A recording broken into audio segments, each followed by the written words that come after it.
안녕하세요. 다메튜브의 다미닉입니다.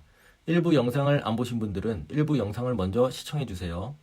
1부에서 다룬 우리의 역사 암흑기 조선, 중국과의 주종관계도 청산 못하고 일제에 잠식당했던 우리의 역사, 한 번도 우리 힘으로 독립을 쟁취하지 못했던 우리의 역사, 그 속에서 조선인을 계몽시키고 대한민국을 건국한 그의 이야기가 시작됩니다. 독립투쟁 2부, 지금 시작합니다. 시간이 흘러 1941년 우리에게 독립할 기회가 찾아옵니다. 일제와 미국은 태평양 전쟁이라는 이름 아래 영혼의 맞다이를 뜨기 시작한 것입니다. 사실 태평양 전쟁 중 언제든지 동학농민운동 같은 밀란이 일어나서 조선 총독부를 뒤집어 엎을 수도 있었습니다. 만약에 그 당시 한반도가 좌파 역사관의 일제강점기였다면, 조선의 쌀을 수탈만 했다면, 병참 기지화만 했다면, 진짜로 윗땡부를 징집했다면, 강제징용이 빈번하게 일어났다면 쿠데타가 충분히 일어날 수도 있었습니다. 그런데 그런 일은 일어나지 않았습니다. 왜냐고요? 조선의 일본화가 많이 되어 있었고 일제 치하에서 살만했거든요. 1940년대에 들어서면 일제시대 직전에 태어나거나 일제시대에 태어난 조선인, 즉 일제 2세대들이 사회의 주류가 됩니다. 그들은 태어날 때부터 일본 국적을 가진 조선인들이었고 일제 1세대가 당했던 차별, 그리고 일제 1세대가 가지고 있던 조선 문화는 많이 사라진 상태였습니다. 그래서 일제 2세대의 99.9%는 독립활동, 반외세 활동을 하지 않은 것입니다. 결국 우리는 미국의 핵 두 발에 의해서 일제로부터 해방을 받게 됩니다. 우리는 이번에도 우리 힘으로 독립하지 못했습니다. 이때까지 단 한 번도 우리 힘으로 주권을 찾은 적도 독립을 한 적도 없습니다. 모두 외세에 의해 좌지우지 되었습니다. 그런데 여기서 이승만이라는 인물이 메가더의 미군정과 함께 등장합니다. 이승만 박사는 조지 워싱턴 대학교 정치학 학사, 하버드 대학교 경제학 석사, 프린스턴 대학교 정치 외교학 박사학위를 5년 반 만에 취득했습니다. 프린스턴 박사학위만 받는데 대개 4년에서 7년이 걸립니다. 대학교 이름들만 봐도 초일류 대학교들인데 전공을 보면 더 놀랍습니다. 이승만 박사는 각각 다른 학문에서 더 높은 등급의 학위를 받습니다. 대개 같은 학문에서 더 높은 등급의 학위를 받는 것과 대조됩니다. 이토록 이승만 박사는 그 시대 우리나라에서 나올 수 있는 최고의 지성이었습니다. 저도 석사학위를 가지고 있지만 어떻게 서양의 콧대 높은 교수님들을 감탄시켰길래, 어떻게 논문을 쓰셨길래 최고로 어려운 코스를 저렇게 빨리 통과하실 수 있는지 저로서는 상상이 안 갑니다. 당연히 미국 국적을 원하면 미국 국적을 취득할 수 있는 분이셨습니다. 친일을 하셨다면 고위 관료가 되실 수 있는 분이셨습니다. 하지만 이승만 박사는 조선의 패망을 바라보며 무국적자로 일제시대를 보냈습니다. 이승만 박사의 능력과 독립에 대한 열정은 그 당시를 살았던 지식인들이 더 잘 알고 있었습니다. 당시 6개 임시정부에서 서로 모셔가려고 했었습니다. 1919년 출범한 통합상해 임시정부 초대 대통령이 바로 이승만 박사이기도 했습니다. 다만 이승만 박사가 살던 세계와 다른 대부분의 독립운동가가 살던 세계는 너무 달랐습니다. 미국 체제의 우월성을 알던 이승만 박사는 어떻게 해서든 자신의 능력을 발휘해서 미국과의 외교를 통해서 독립하려고 하셨던 분입니다. 그리고 그 효력이 있었기 때문에 6년간 임시정부 대통령직을 수행하실 수 있었습니다. 하지만 일제가 걸어놓은 큰 현상금 때문에 쉽게 상해에 드나드실 수 없었고, 그 당시에는 하와이에서 상해를 진두지휘하기 매우 어려웠습니다. 하지만 그는 끝까지 임시정부 대통령직을 포기하지 않으셨습니다만 1925년 결국 상해 임시정부 대통령직에서 탄핵당하시고 맙니다. 하지만 이승만 박사께서 독립에 대한 마음이 한 번도 꺾이신 적이 없습니다. 다른 사람들이 인정해주지 않더라도 우남 이승만 정신은 한 번도 변한 적이 없습니다. 나라에 대한 사랑, 한반도 백성에 대한 애민 정신이 한 번도 식으신 적이 없습니다. 그런 독립의 마음이 있었기 때문에 Japan Inside Out이라는 책을 출간하셔서 미국 사회에 경고를 하기도 했습니다. 그리고 그 책의 내용들이 6개월 뒤 진주만 공습을 시작으로 실제로 일제에 의해 일어나는 것을 보며 미국의 정계, 학계에 큰 울림을 주었습니다. 선견지명, 높은 학식, 거기에 독립에 대한 열정이 있으셨던 이승만 박사가 해방 이후 한반도 땅을 밟게 됩니다. 이승만 박사의 숙제는 미국식 자유민주주의의 법치국가를 수립하는 것이었습니다. 하지만 한반도의 북쪽은 이미 김일성을 중심으로 시뻘겋게 물들어 있었고 소련의 신탁 통치를 받고 있었습니다. 남쪽도 박헌영을 중심으로 남조선 노동당원이 37만 5천 명이나 있었습니다. 이성계의 사 불가론같이 18 더러워서 못해먹겠다 불가론을 얘기하면서 하와이로 떠나셔도 되는 상황이었습니다. 하지만 이승만 박사는 누구보다도 나라 잃은 서러움, 내 나라가 없는 고통을 잘 아시는 분이셨습니다. 그런 그에게 생에 다시 올지 모를 기회가 찾아온 것입니다. 그의 나이 70이었습니다. 그 당시 70이면 지금의 80대 정도로 보시면 됩니다.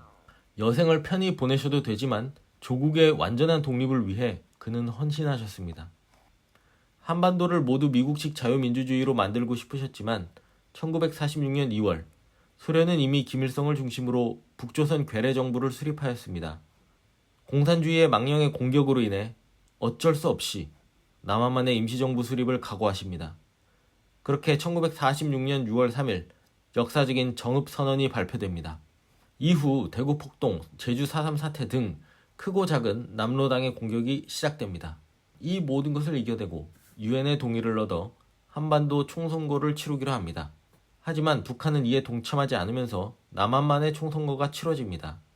1948년 5월 10일 재헌 국회의원을 뽑는 선거에서 198명의 국회의원이 뽑히게 됩니다.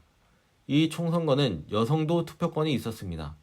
여성의 참정권 부여는 유럽 열강들보다도 빨랐습니다. 그리고 여기서 남한 남녀 모두가 본인들을 대표할 국회의원을 자기 손으로 직접 뽑는 투표라는 것을 처음 경험하게 됩니다. 한반도 역사상 처음입니다. 이렇게 이승만 박사께서는 대한민국을 천천히 계몽시키셨던 것입니다. 그렇게 국민에 의해 뽑힌 국민의 대표 국회의원들이 91.8%라는 압도적 지지를 보내며 이승만 박사를 대통령으로 뽑았습니다. 재헌 국회가 흥미로운 게 무소속이 85석으로 40%나 됩니다. 어느 정당 소속이 아니었다는 겁니다. 이재명같이 민주당이라는 공당을 사당화시키지도 않았습니다. 지도 보시면 알겠지만 지금같이 지역 감정도 심하지 않았습니다. 그래도 그들이 내린 결정은 이승만 대통령이었습니다. 그 결과는 초당적이고 압도적이었습니다.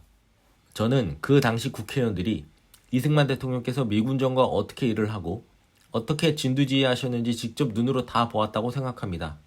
그리고 다른 대통령 후보들도 어떻게 일했는지 다 보고 판단하고 투표를 한 것입니다. 그렇게 1948년 8월 15일 미국식 자유민주주의를 근간으로 하는 대한민국 정부가 출범합니다. 한 번도 우리 힘으로 독립이라는 것을 해본 적도 없고 자유라는 것을 얻어본 적도 없는 조선인들이 자유민주주의 대한민국의 국민으로 거듭나는 순간이었습니다. 지난 1000년간 주권이라는 것은 알지도 못했던 조선인들이 대한민국 국민의 주권이라는 것을 자각하기 시작한 역사적인 사건이었습니다. 대한민국 정부 수립은 단순히 조선 같은 한 나라가 탄생한 것이 아닙니다. 우리가 스스로 만든 우리의 주권이 담긴 독립국가의 탄생이었습니다. 1945년 해방을 당하고 3년, 너무나도 짧았던 시간 속에서 기존에 없던 보통 조선인이라면 생각하지도 못할, 지식인이었어도 생각 못할 자유민주주의 국가를 세운 것입니다. 단언컨대 이는 우남 이승만 대통령, 당신이 아니었으면 불가능했습니다. 그것도 당신이 한평생 무국적자의 서름을 딛고 자신의 안위보다는 국가와 국민의 안녕을 더 생각했습니다. 그렇게 한평생 독립에 헌신하며 독립투쟁에서 승리하셨습니다. 당신 덕에 우리는 거의 1000년 만에 진정한 독립을 쟁취하게 된 것입니다. 시간이 흐르고 지금의 대한민국에는 당신의 업적을 폄훼하는 공산주의자, 사회주의자들이 너무 많아졌습니다. 게다가 그들에게 선동당한 국민들이 너무 많습니다. 이토록 찬란한 진정한 독립을 쟁취한 대한민국 헌정 역사 자체를 부정하는 사람도 있습니다. 대한민국을 세운 당신을 욕하는 사람들이 이 대한민국에 너무나도 많습니다. 대한민국 국민들이 당신을 욕하는 건 정말 이해할 수 없습니다. 이런 이해할 수 없는 것들을 봐야 하는 것도 당신이 준 자유에서 비롯된다고 생각합니다. 자유라는 것은 내가 싫어하는 것을 볼 수도 있는 것을 잘 알고 있습니다. 하지만 저는 오늘도 생각합니다. 다양한 생각이 존재하는 이 자유라는 공간에도 옳고 그름이 있다는 것입니다. 우리의 투표로, 우리의 힘으로 쟁취한 1948년 건국년을 마음대로 1919년이 건국년이라고 주장하는 뉴 레프트들이 등장했습니다. 더 큰 문제는 그 공산주의자가 우리나라 대통령이 되었었던 것입니다. 2017년 광복절 연설에서 문재인은 1919년이 건국년이라고 주장했고 그 후로도 줄기차게 주장했습니다. 지금도 민주당 전체가 1919년이 건국년이라고 주장하고 있습니다. 김문수 장관 후보자 청문회 때 당신이 만든 헌법 전문을 가지고 관보를 가지고 1948년을 건국년이라고 하는 것은 반헌법적이라며 몰아붙였습니다. 1919년을 건국년이라고 주장하는 것은 헌법에서 규정하는 국민이 투표한 선거로 당선된 전 국회와 대통령과 대한민국 정부 수립을 부정하는 반헌법적인 주장이라고 저는 생각합니다. 누가 반헌법적인 얘기를 하는 것입니까? 저는 정말 어이가 없습니다. 그저 한국인들이 현실을 직시하지 못하도록 국뽕에 취하도록 역사를 바꾸고 있습니다. 그들은 옳고 그름을 알고 있지도 못하고 있음에도 우리 제도권 안에 너무 뿌리 깊게 들어가 있습니다. 다양한 생각이 있지만 분명 옳고 그름이 있습니다. 그 옳고 그름을 명확하게 판단하셨던 당신이 그립습니다. 그리고 당신이 준 자유에는 책임이라는 것이 분명히 존재합니다. 지금의 대한민국에는 광우병 선동, 사드 전자파 선동, 후쿠시마 오염수 선동, 계엄령 선동 외에도 거짓 선동들이 너무 많습니다. 말할 자유는 있지만 분명 책임을 져야 합니다. 정치인이라면 더욱 그래야 한다고 생각합니다. 지금 민주당은 선동질만 가득하고 그들이 했던 말에 책임지는 사람은 단 한 사람도 없습니다. 괴벨스식 선동이 너무 난무합니다. 4.19 혁명으로 젊은 학생들이 다치고 죽은 것에 많은 슬픔을 느끼시고 정당하게 선거로 대통령에 당선되셨지만 이기붕의 부통령 부정선거에 책임을 통감하시고 스스로 하야하셨던 당신이 그립습니다. 당신이 준 자유 안에서 건국세대 선배님들께서 세워주신 대한민국에서 저는 오늘도 너무 즐겁게 살아갑니다. 이 나라의 여권을 들고 다니는 게 너무 좋습니다.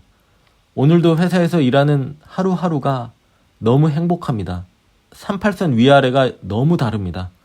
저는 어마어마한 확률을 뚫고 당신이 건국한 대한민국에서 태어났습니다. 부자고 서민이고를 떠나서 북한에서 안 태어나고 남한에서 태어난 그 하나만으로도 너무 행복합니다. 이 모두가 당신이 포기하지 않고 한평생 투쟁하여 쟁취한 당신의 독립투쟁의 유산입니다. 당신이 열심히 가꾼 열매를 저는 아무 노력도 없이 따먹고 있었습니다. 아무리 당신을 욕하는 사람이 있더라도 저는 여기서 작게나마 외쳐봅니다. 너무 감사합니다. 항상 사랑합니다. 말로 다 못할 정도로 존경합니다. 제가 살아가는 데 있어 우남, 이승만 정신은 제 안에서 항상 살아있을 겁니다. 이 부족한 영상을 이승만 대통령과 그와 함께한 건국세대 선배님들께 바칩니다. 감사합니다.